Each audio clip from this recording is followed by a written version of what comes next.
is up, y'all? It's your favorite flightless animal, DAC, also known as the SJSU Duck, and welcome to a very special episode that I have for y'all today. Welcome to the very first episode of DAC's Corner, which is a podcast-like series where I'll be bringing in a member of Spartan Athletics as a guest.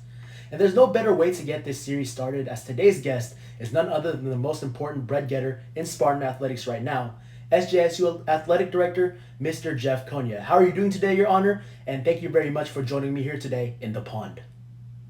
I'm great. This is the SJSU Duck. This is the Pondcast. I've been looking forward to this all day. I'm ready to get some bread. Let's get this thing going. All right. Y'all heard the man. He wants to get straight into the bread chasing, so let's just do exactly that. So, can you tell us more about yourself so the people who are new to Spartan Athletics can get to know you a lot better? Yeah, I like traveling. Let's see. What? No, I'll give you the quick rundown of my background. Rather than my Match.com profile. Let's see. I was born in Detroit, Michigan. So I like all the Detroit sports teams, all the pro teams. You can see the Lions helmet over there.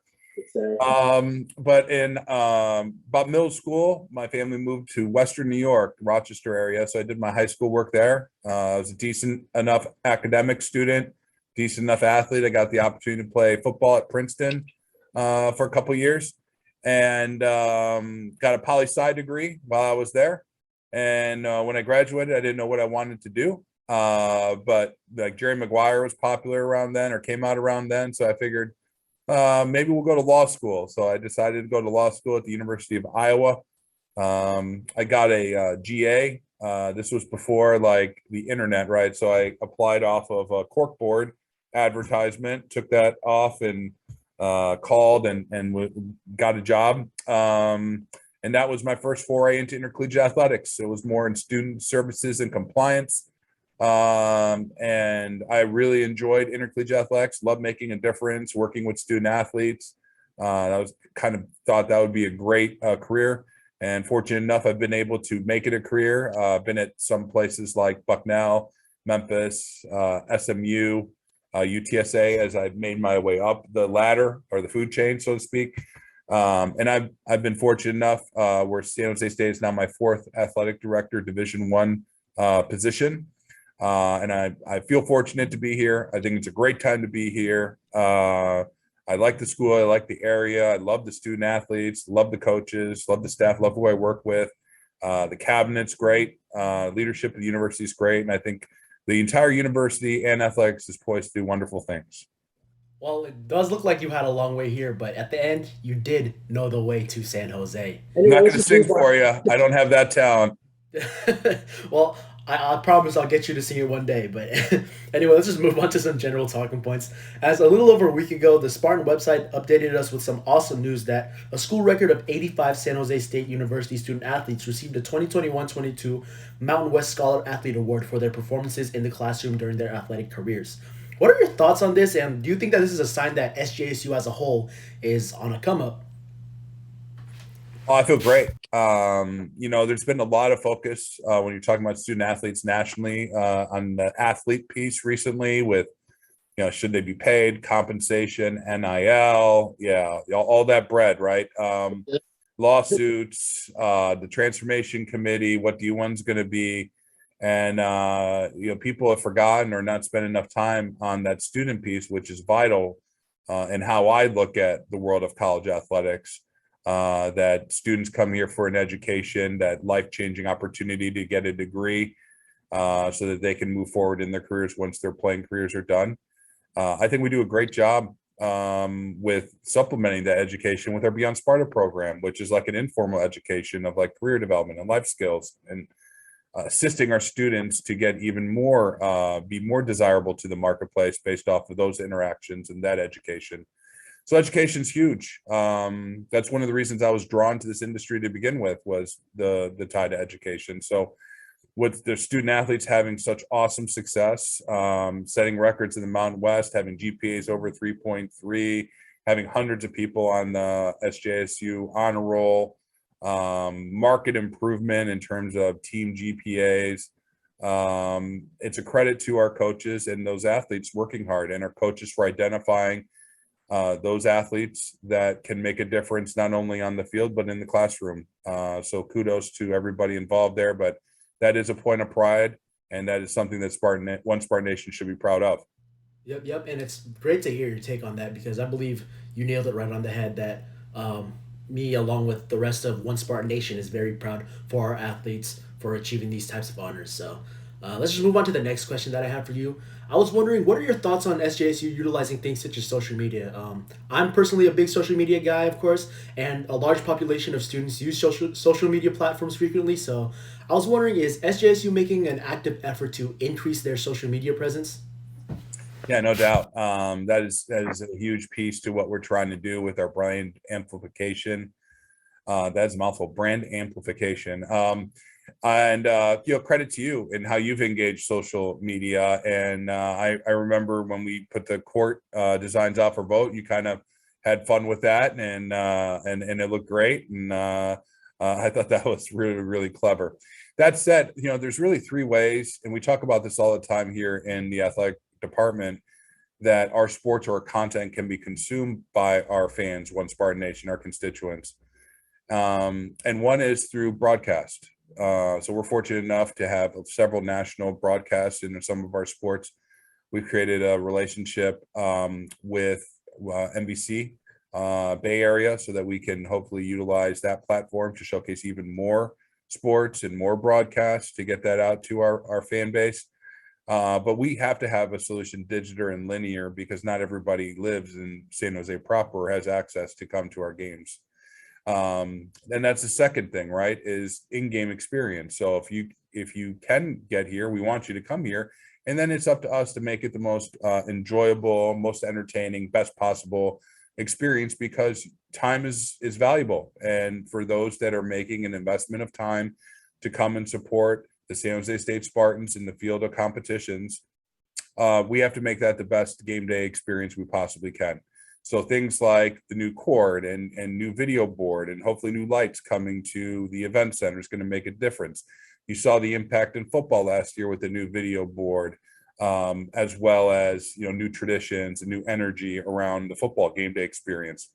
We have a new volleyball surface that we're putting in this year that should help in terms of how that game is consumed and looks like. So that's really, really important. And then you've identified the third major category, which is social media. So we've had a really robust increase in our connections in those platforms that we utilize on the social media. We've increased the numbers that are, consuming in social media. We have a great creative team that gets out some really interesting and fun content that people have been inspired by or retweeting or whatever to maximize those exposures. And just an example, like when I talked about the court a second ago, and we put that out for vote, those four concepts, we had hundreds of thousands of impressions. So the thing that binds it, the straw that stirs the drink here, is to make sure that each of those three areas, whether you're talking broadcast, in-game, or your social media, that there is some commonality in the messaging. There's commonality in the stories, because that's the way that we're going to amplify our brand. And I keep telling everybody that San Jose State is an emerging brand, right? We're emerging, which means we haven't yet arrived to our destination. We're somewhere on the Candyland, course, where we're trying to make our way to being a solidified, recognizable athletics brand in and of itself. And as we make our way there, we have to be really intentional with how we tell our stories and how we choose to tell that in those three different areas. Love it. Love it how you have the entire plan basically stringed out and explained all that. So thank you very much for that. But before I get into the questions sent in by Spartan Nation on my Instagram story, I just wanted to ask you, how has your summer been ever since the school year ended, considering how hectic college sports has been in the last month or so? Yeah, no, you're right. It has been kind of hectic in the college landscape. We, traditionally summer is a time for the administrators to really do a lot of the work. You're kind of table setting for the next year, the next competitive year, the next academic year. So you're getting your facility projects in order, you're getting and hiring your entire staff, you're getting your policies and procedures where you need to get them. But this year has been a little more complex because you have to have an eye on what's happening, at the conference level, the conference realignment level, the national dialogue level, the NIL, the Alston, the transformation committee, and these kind of things that are in the surface that we need to be mindful of, especially as we're trying to position SJSU to take advantage of all these different things, like an NIL collective, which we now have. So those things are really, really interesting in that there's never a dull moment in intercollegiate athletics. We did have the opportunity as an entire organization from D1 to D3 to come together at the NACDA conference in Las Vegas. That was well attended, and really it was the first time in several years that individuals got to see each other and talk shop, and that kind of stuff is important too. Hopefully it wasn't too much of a COVID spreader event, but that was important for us to get together as an industry and talk through some of these things. That said, we're fired up and ready for the fall, and I think One Spartan Nation, all of our fans, are going to really be excited about what we're going to do with some of our game day and broadcast and social media and all that's coming with the hashtag All Spartans marketing campaign. And we'll be off and running here pretty soon. Yep. And I, along with the rest of Spartan Nation, cannot wait for the near future, as it's incredible to see the strides that this program has taken, and we are definitely going in the right direction. So that being said, earlier this week I posted a sticker inviting my Instagram followers to drop a question for today's episode, so let's just hop right in. Anyway, our first question comes from an anonymous sender regarding the SAC. Now, of course, we've seen the photos on social media and how much progress has been made, which is absolutely beautiful to see, but some of us were wondering if there's any chance of setting up a live stream feed so us and Spartan Nation can occasionally check in with what's going on at the construction site. Yeah, no, I mean, this anonymous question, appreciate it, first of all. Second of all, we have tried to figure out a live streaming solution. However, the cameras and the way that this building's going up and the manpower, it is preventative of us doing a live stream. But that said, we are trying to showcase this building project to our fans in One Spartan Nation. And the way that we're doing that is we have two cameras positioned to try and capture the imagery. And just last week, we showed a video of the project from when it first was a dirt surface to where it is right now, where we're putting the last pieces of steel onto the frame. And we're periodically going to be able to do that so that the fans can see this building going up. It's such an important building to our athletic department going up that we want to share it. And so we'll have these videos periodically that will go out and show the progress. Good news is we're on track for fall 23 to open that building. It should be in place for our first game that season, which will be a wonderful game against Oregon State, currently in the Pac-12. And I think that our region and our supporters are going to come out and want to see the new stadium, want to see the Spartan football back in 23 and against the Beavers. So everything's looking good. Good question. And hopefully stay tuned on social media so you can get all those images of this building going up. One final point is we actually have our topping off ceremony today, which this afternoon we're going to put the symbolic last piece of steel on that building with all of the supporters' names that have been so instrumental in getting to this point with their investments. And so they've been great representatives, been supportive of this project since day one. And we are so thankful that people have been behind this project since day one. And can't wait till it's open. Yep, and that is awesome. And hopefully that project can continue to go on pretty smoothly. So let's move on to the next question, which is from Malik Diaz, who is asking, is there any chance that SJSU can get a wrestling team? Good question. I mean, there's a few answers to this. One is right now the NCAA is doing the transformation committee, which is going to redefine what it means to be a Division I member. A lot of this decision making, I believe, is going to be pushed down to the conference level. So if a sport A or sport B is important to the conference, then it could be put in as a requirement through the participation in that conference. So whether you're talking wrestling or triathlon or water polo or whatever sport, lacrosse, whatever sport you're considering, it could be a collective decision at the conference level, which will ultimately shape what are going to be the sports that ultimately are going to get played as part of a conference member. That said, we're always looking at sports sponsorship and program. You have two considerations that are always in play whenever you're looking at this that you have to account for. One is funding. And you want to make it so that the funding is funding neutral or funding positive. Those are the best scenarios to be.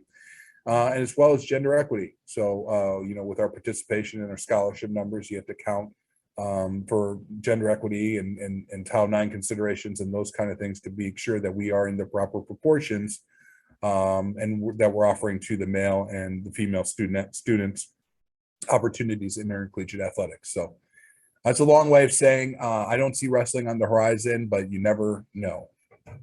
All right, hopefully that answered your question. And I do believe that it is a club sport that is offered by SJSU already. So I'll definitely check in on that. Right. And we have tons of club sports. I mean, we have one of the best club sports offerings in what I've seen in all the places I've been. So it means we have a very active student body and they're interested in sport, and that's awesome for us. Yep. That's definitely something that's very awesome that this university offers. So y'all definitely go check into that. Anyway, let's move on to the next question from Tyler T, who asks, what are your thoughts on this year's homecoming game, which, if I remember correctly, is against Nevada on October 29th? Yeah, right, close to Halloween. So I think we might have fun with that. Nevada, great opponent. One of our closest institutions to us in our footprint, in Mountain West footprint. Had really competitive games with them through the years. They've always put out a good product. It's going to be a nationally televised game, and that's going to be great for us because it's going to be up to our team to be able to tell all the stories of homecoming and make sure that it's broadcast and put in social media the proper way and that we honor it the right way in game. So just like maybe last year's homecoming, we'll have a few tricks up our sleeve, but we certainly want to discuss, recognize all the groups, all the stories from the student body, from our faculty, from our staff, and make it a big celebration event. That's what homecoming is. It's a gathering of everybody that's passionate about this place. And it's up to us in that game day to tap into that passion. And so homecoming, you can expect it to be wrapping around Halloween, a very, very strong game day environment. That sounds pretty fun. And hopefully we get a same turnout as we did this past season, because of course, student section was full, energy was high. Hopefully we get the same thing for this year. No doubt. The students showed up last year. They were awesome and engaged. And we got a great foundation with which to work for this year, and calling all SJSU students to come out on September 1, our first game against Portland State. Let's start from day one and really show out. Yeah, definitely. I hope we all show out and let's get SEFCU Stadium rocking. Anyway, question 4 comes from somebody that you're pretty familiar with, Matt Heidel, who asks, when is SJSU moving to the Pac-12? Now, I'm just saying, I haven't heard any rumors of us leaving the Mountain West at all. So can you address Spartan Nation on all of these conference realignment rumors? Yeah, I think Matt should probably stick to golf and not to conference realignment talk. But what a wonderful student athlete, great ambassador of SJSU. Wish him all the well in whatever future pursuits he wants. But as far as conference realignment, conferences really expand for one of two reasons. One is opportunity. And so from their calculation of the folks in that conference, if you expand, you're getting somebody that is helping your opportunities, whether that's revenue, media exposure, geographic footprint, scheduling, whatever that calculation is.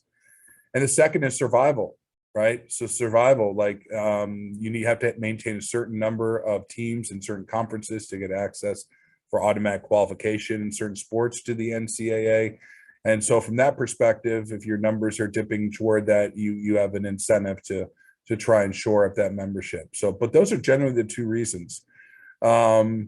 That said, the only thing that we can control is SJSU. And so when we're talking about what we just talked about in terms of broadcast and messaging and on social media and in-game, all this is to say that we need to get our brand and increase our brand awareness and our brand penetration, not only in this marketplace, but in the decision-making rooms at intercollegiate athletic conferences. And so we have to control that. We have to tell our stories. We have to be super positive. We have to show out. We have to have attendance numbers. We have to show broadcast numbers.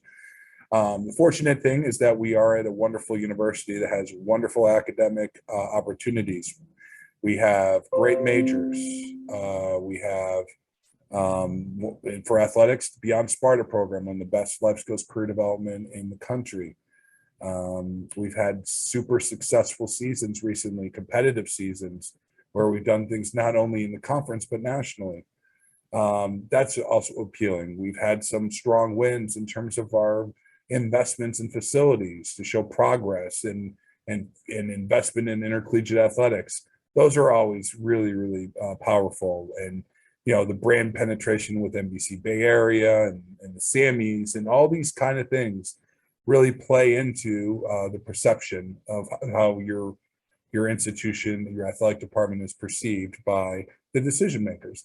So I would tell Matt, whatever opportunity we have is going to be a function of what we do, and that's one Spartan Nation. But in the interim, we are super stoked about being in the Mountain West. It's a great conference, great competition, great people. I think the future days of the Mountain West are extremely bright, and I want SJSU to dominate that conference. Yep, and I'm with you on that. I do love this conference as well, and hopefully we can dominate this conference in the future. But yeah, hopefully that answered your question, Matt, and we will not be moving anytime soon. So moving on to question 5, it's from Cream 3.14, who asks, will SFQ Stadium host any events like a movie night open to the public? Yeah, that's a great question. We actually had a movie night planned for the community in early January of this year, but we had to scrap those plans because of a COVID outbreak. If you recall, there was an increase here and more attention on COVID back then. So we have the want to and desire to be super community partners. We showed a movie to our student athlete population last year at a welcome back event in fall of 21, the movie Invictus. So we have the capability of doing it. My thought process and how I look at it is there a way that we can do a couple things? Like you've heard of like having sporting events with like a musical act or sporting events with like entertainment. Is there possibly a win there that we could utilize to showcase SFQ and draw even more community interest? But yeah, we have an asset in SFQ, and we have an asset in that video board, and we have an interest in partnering with the community. So I could see something like that very shortly. Yeah, and I'm with you on that because I do believe that getting students and the rest of the San Jose community involved with our university sounds very awesome. So let's just move on to question 6, which is an interesting one, I might add, which comes from Oliver Fell, who says, knowing of SJSU's previous struggles, how much trash talk do you get from other ADs? Oh man, yeah, the trash talk game. Well, that's almost synonymous with like sports and athletics, right? You have to have a strong verbal game. At the Mountain West, the administrators that I interact with, some of these individuals I've known for a long time in the industry. Some of them I just met through coming to San Jose State and being part of the Mountain West. But what I can tell you is that I really like that room. I think we have really good banter. But when it comes to, stepping up my verbal game, if there's some insult thrown San Jose State's way, you just have to trust me that my verbal game is pretty strong. And if you listen to it, Duck, you would say that I deserve a loaf of sourdough after. All right. Yeah, I definitely trust you with that. I'll take your word for it as well, and I'll put all my bread in a basket and trust you with defending SJSU's name from the other ADs. So let's move on to the next question from for details on the SAC. Now, I know you already went over this briefly earlier, so I'll just ask you, are there any roadblocks that may prevent this project from getting completed on time? Yeah, I mean, obviously, whenever you're doing a super complex building structure like the SAC, there could be something that comes out of the woodwork, so to speak, that might cause a delay. But right now, we're on our projections. We are set to open on time, on budget, which is going to be just a transformational opportunity for us to open that SAC building, and it should be open in fall of 23. So as I stated earlier, we'll get the images out of the construction through some of these video projects so that our fan base can enjoy the progress along with us. And I'm just looking forward to the day that we actually open the building open the building to the public, open the building to our student athletes, and what a great representation of where our athletic department is heading. And yeah, that's definitely a day that everybody here in Spartan Nation is looking forward to. So let's move on to the last Instagram question, which comes from a user who wants to remain anonymous. And they wanted to know, what's with the new hashtag All Spartans, and why did we move away from good old Spartan? Yeah, good question. Marketing campaigns generally have a shelf life of a few years. And so just from a timing perspective, and with like so many new things going on from a brand development, it made sense to try and tweak the marketing campaign. So one is timing. The other is the symbolic nature of what All Spartans means, and what kind of has been omnipresent throughout this entire conversation is how this community needs to continue to come together.